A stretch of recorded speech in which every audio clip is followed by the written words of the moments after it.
All right, today we are diving headfirst into one of America's all-time great ghost stories. I'm talking, of course, about Washington Irving's The Legend of Sleepy Hollow. We're heading into a haunted valley, a place where a terrifying headless horseman is said to ride. This story is, well, it's a classic for a reason. So let's just jump right into that question. What does happen when you mix superstition, greed, and a heated rivalry in a place that's already supposed to be haunted? Well, in this story, you get something that's not just scary, but also kind of hilarious. It's a tale where the place itself, this spooky valley, is just as important as any of the people in it. Okay, first things first, a land of superstition. And this is so true for this story. The setting isn't just some random backdrop, it's basically a character in its own right. To really get what's going on, you have to understand this place. Think about it. A small, totally secluded little valley where the air itself just feels different, enchanted, maybe. It's the kind of place where people pretty much expect weird stuff to happen. And Irving's description just nails it. A drowsy, dreamy influence seems to hang over the land and to pervade the very atmosphere. I mean, that perfectly captures it, right? It's a place under a witching power, as he puts it. The people there are just prone to seeing things, to believing in all kinds of wild tales. They don't just tell ghost stories, they feel like they're living in one. And right at the center of all this spookiness is, you guessed it, the Headless Horseman. Now, this isn't just some run-of-the-mill local ghost. Oh no, he's the main event. The story goes he's the ghost of a soldier who lost his head to a cannonball, and now he rides every night looking for it. He's the embodiment of every fear in this little valley, and believe me, he is about to become very important. All right, section 2, the schoolmaster and the rival. So into this enchanted, kind of creepy land, we get our key players. So, let's meet our protagonist, Ichabod Crane. And what a guy. He's from Connecticut, he's the new schoolmaster, and he's described as tall and super skinny, exceedingly lank, with these huge green eyes and a nose like a bird's. His whole body looks like it's loosely hung together. But his personality is just as strange. He's this weird mix of being kind of shrewd, but also incredibly gullible. He absolutely loves supernatural stories. Oh, and he also has a massive appetite for, well, actual food. And who does Ichabod have his eyes on? The lovely Katrina Van Tassel. She's 18, she's beautiful, but maybe more importantly, she's got vast expectations. See, she's the only kid of a super rich farmer. So the question is Ichabod really in love with her, or is he in love with her father's farm? For him, Katrina is basically a walking, talking lottery ticket. But of course, there's a catch. And that catch has a name. Abraham Brom Bones Van Brunt. These two could not be more different. I mean, look at this. You've got Ichabod, tall, skinny, kind of nerdy. And then you've got Brom Bones, broad-shouldered, the town tough guy, the hero everyone loves. Their strategies for winning Katrina are totally different too. Ichabod is quiet and sneaky, while Brom is all about open warfare and practical jokes. This is a classic showdown, brains versus brawn.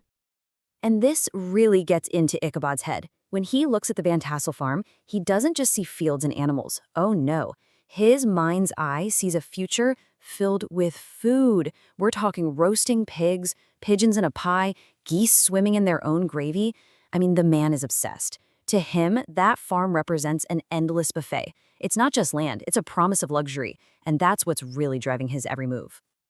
Okay, section 3, the party and the ghosts.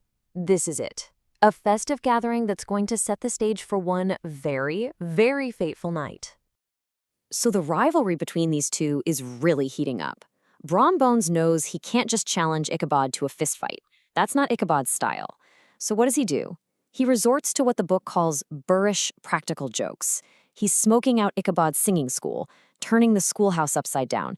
Basically, he's waging a campaign of psychological warfare to torment the poor schoolmaster right out of town. So at this big party, everyone gathers and starts swapping ghost stories. And you can just imagine Ichabod with his superstitious mind just eating the stuff up. They're talking about a woman in white, a haunted tree, and then they get to the main event, the Headless Horseman. And Brom Bones, of course, tells his own story about how he raced the horseman and actually won. All these tales are sinking deep into Ichabod's brain, priming him for what's coming next. But then the party ends, and the night takes a turn. Ichabod pulls Katrina aside for a private chat, but whatever he says, it doesn't work. He leaves looking, as the story says, quite desolate and chapfallen, totally rejected. So now he's got to ride home, all alone, heavy-hearted, and with all those terrifying ghost stories swirling around in his head. He is in the absolute worst state of mind to be riding through a haunted forest. And that brings us to Section 4, the Midnight Chase. This is it, folks, the terrifying climax of the whole legend. So his journey home becomes this gauntlet of terror. First, he gets spooked by a tree. Then, over by the swamp, he sees this huge, dark figure. And then it hits him. It's a massive horseman who is carrying his own head on his saddle. It's him. The chase is on. Ichabod's rickety old horse just bolts in a panic. All Ichabod can think is, get to the church bridge. Remember the stories? The ghost supposedly can't cross it. That bridge his only hope. He almost makes it. He gets to the bridge, he looks back one last time, and what does he see? The goblin is rising up in his stirrups, and he hurls his head at him. The book says, it encountered his cranium with a tremendous crash. He was tumbled headlong into the dust, and the goblin rider passed by like a whirlwind. A huge impact, and then, just like that, Ichabod Crane is gone. Okay, final section, a legend is born. The next day, Sleepy Hollow wakes up to a real mystery and just a handful of very confusing clues. So, what did they find? Well, Ichabod's horse is just calmly munching on grass. They find the saddle, trampled in the mud. They see horse tracks, clearly from a really furious chase. They find Ichabod's hat.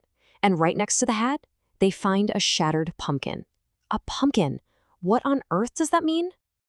And this is where the real mystery begins. All this evidence points to two totally different conclusions.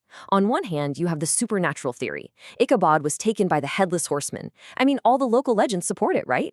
But then you have the rational theory. This was all just a giant, terrifying prank cooked up by Brom Bones. And what supports that? Well, the shattered pumpkin, and the fact that Brom always has this knowing little laugh whenever the story gets told.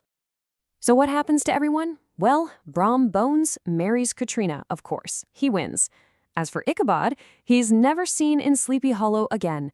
But years later, a story comes back that he's actually alive and well, that he just got scared out of town, moved away, and became a lawyer, then a politician, and eventually a judge. So, a pretty good outcome for him, all things considered. Which brings us back to the ultimate question. What really happened to Ichabod Crane? Was it a goblin from the grave, or was it just his rival from down the road? And the genius of this story is that Washington Irving never tells you. He leaves it up to us to decide. And that's exactly why the legend and the Headless Horseman keep riding on in our imaginations.